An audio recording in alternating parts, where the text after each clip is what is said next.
What if I told you that you never truly see the real world? That everything you love, fear, or hate is just a creation of your mind?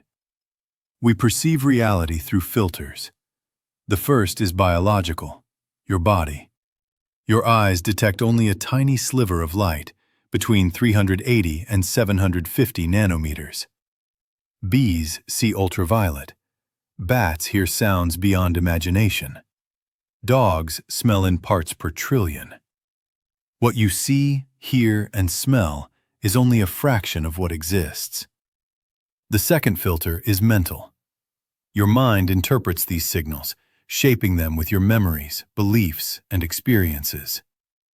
Two people can witness the same scene and perceive entirely different worlds. You don't see reality, you see your mind's version of it. Your life is a mental movie. Every person you meet, every experience you have, is filtered through your consciousness. When you love a mental image. When you hate, you battle a projection of your mind. And yet, we believe it's real. This is ignorance. This illusion binds us to karma. Karma is not punishment. It is the energy your thoughts, words, and actions generate, returning to you. Harm another, and you harm yourself, because separation is an illusion. But what about the mind itself? Does it exist independently? The mind is like a candle flame. It arises only when conditions are right: fuel, oxygen, heat. When the fuel ends, the flame disappears. Desire is the fuel of the mind. While desire burns, the mind continues, and karma flows. When desire ceases, the illusion fades, and awakening begins. Want to break the cycle? Follow the Four Noble Truths, the path to freedom, the science of true happiness. The path the Buddha revealed is not a set of beliefs, but a practical guide to seeing reality as it truly is. The Four Noble Truths begin with recognition. Suffering, or dukkha, is universal. Life, as we perceive it through our filtered minds, is filled with dissatisfaction, craving, and loss. Yet this recognition is not meant to create despair. It is the doorway to liberation. The second truth teaches that suffering arises from attachment and craving, from the mind's endless grasping at what it desires and rejection of what it does not. This is not a condemnation, but an observation, a mirror reflecting the workings of the mind. The third truth offers hope. Cessation of suffering is possible. When craving is relinquished, when the mind no longer clings to its own projections, the flame of desire diminishes, and the mind awakens to freedom. The fourth truth provides the method, the Noble Eightfold Path, a practical framework for living in harmony with reality. Right view, right intention, right speech, right action, right livelihood, right effort, right mindfulness, and right concentration. These are not commandments, but tools to disentangle the mind from its illusions. Through right mindfulness, we observe thoughts and sensations as they arise and pass, recognizing them as transient, conditioned phenomena rather than solid truths. Through right concentration, we cultivate a stillness in which the illusions of the mind dissolve, revealing the underlying clarity of awareness. Ethical living, through right speech, action, and livelihood, ensures that the energy we generate returns to us as harmony rather than suffering. In this way, karma is not a system of reward or punishment, but a natural consequence of action aligned with awareness or ignorance. The Buddha's teachings emphasize impermanence, anicca. All things arise and fade, nothing remains fixed. When you fully comprehend this, attachment loses its grip. Joy and sorrow are seen as waves on the ocean of awareness, neither permanent nor personal. The self, which we cling to as the center of experience, is revealed as an illusion, a construct of mind and habit.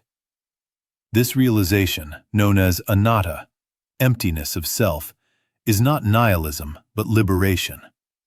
Understanding that the boundaries we perceive between self and other, subject and object, are mental fabrications. Compassion arises naturally from this insight, because harm done to another is harm done to the interconnected whole. Loving kindness, or metta, and compassion, or karuna, are not moral imperatives, but the natural expressions of a mind freed from illusion. Meditation is the laboratory of this insight. In sitting silently, observing breath, sensations, thoughts, and emotions, we learn to see them as impermanent and not self. Desire is noted without clinging. Aversion is noted without resistance. Slowly, the mind ceases to identify with its projections, and a deep freedom emerges. This is not a distant ideal, but a lived experience accessible in each moment. The Buddha taught that awakening is possible here and now, not after death, not in some distant paradise. Each mindful breath, each act of ethical awareness, each recognition of impermanence brings us closer to liberation. Even in ordinary life, when we respond with awareness rather than reflex, when we see the transient nature of our experiences, the patterns of craving and aversion loosen their hold. This is the practice of freedom, to live fully in the world without being enslaved by it, to participate in life without creating suffering for oneself or others. The mind, once bound by desire, becomes a tool for insight, a lamp illuminating the nature of reality. Karma continues, but it is now guided by wisdom rather than ignorance, by awareness rather than impulse. The illusions that once seemed so real fade into their proper context. Conditioned phenomena arising and passing in the vast space of consciousness. Enlightenment, or nibbana, is the cessation of clinging, the end of the cycles of craving and suffering. It is not annihilation, it is the full flowering of the mind's natural clarity, compassion, and freedom. In this state, every action, word, and thought flows from a place of understanding, free from the distortions of self-centered desire. Life is still experienced, joys, sorrows, encounters, but without being trapped, without the mind projecting illusions as reality. The world is seen as it is, interconnected, impermanent, radiant with possibility, and empty of intrinsic self. The path is simple in principle, but requires dedication. Cultivate awareness, let go of craving, act with compassion, and rest in the clarity of the present moment. As you practice, the mind's habitual tendencies weaken. The fire of desire diminishes, and the cycles of karma are naturally transformed. The boundaries between self and other dissolve, revealing the unity of all existence.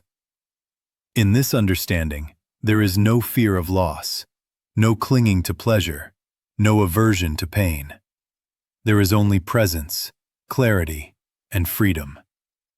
This is the essence of the Buddha's teaching, a practical, experiential science of mind, a guide to living wisely, compassionately, and freely. It is the recognition that what we perceive is not the absolute world, but a filtered, projected version created by the mind, and that liberation lies not in changing the world, but in awakening the mind to its true nature. To walk this path is to step beyond the illusions of craving and aversion, to see the impermanent, interconnected, and empty nature of all things, and to live in harmony with the truth that all phenomena, including the self, arise and pass in the vast, luminous field of awareness. In the end, the path is yours alone. No one can walk it for you. But the moment you turn inward, the moment you choose awareness over illusion, the journey has already begun. May you walk it with clarity, with compassion, and with courage.